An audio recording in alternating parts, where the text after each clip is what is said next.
Hello, this is Ain Sun. In this video, I'll go over configuring Black Hawk Scouting.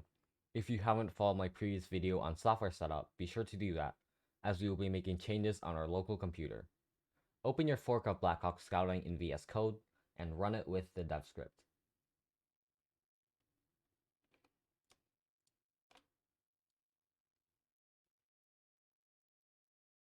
You should be taken to the app's homepage. As you can see, I have two links under form selection. If I click on either one of them, I'll be taken to a different scouting form.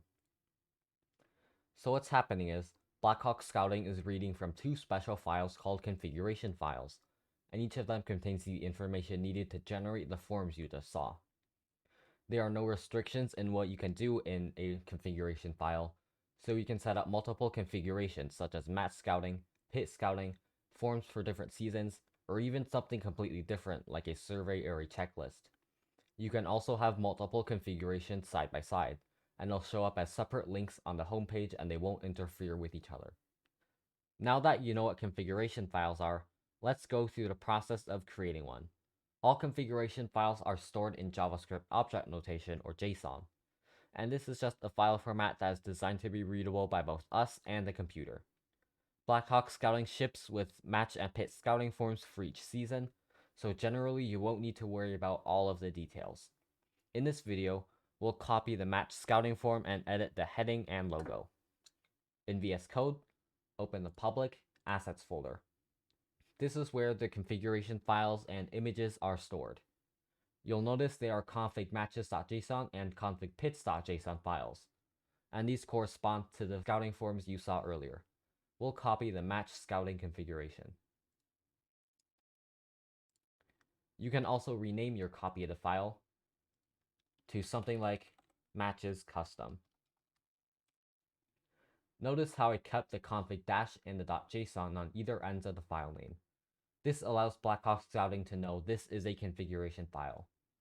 So before we can use this new configuration, there's one more step we need to do. There should be a file called configurations.txt, and this is the configurations list. It allows Black Hawk Scouting to know which configurations we want linked on the main menu.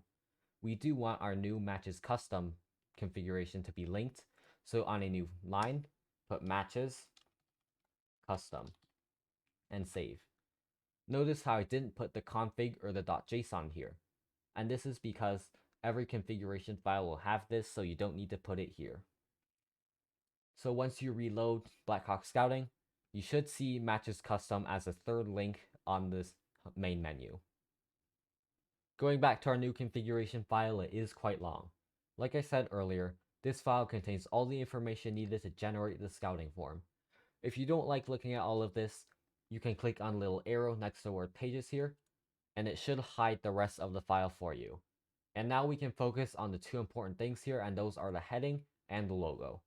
So first we'll modify the heading. All text within the two double quotes here will show up directly as the main heading in each page of your scouting form.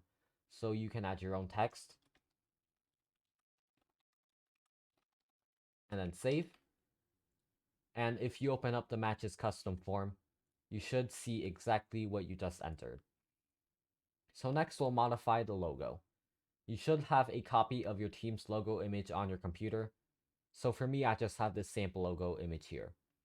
So what you can do is you can drag this from your file explorer into the assets folder in VS Code, and it should copy over. And if it opens in VS Code, you can just close it here.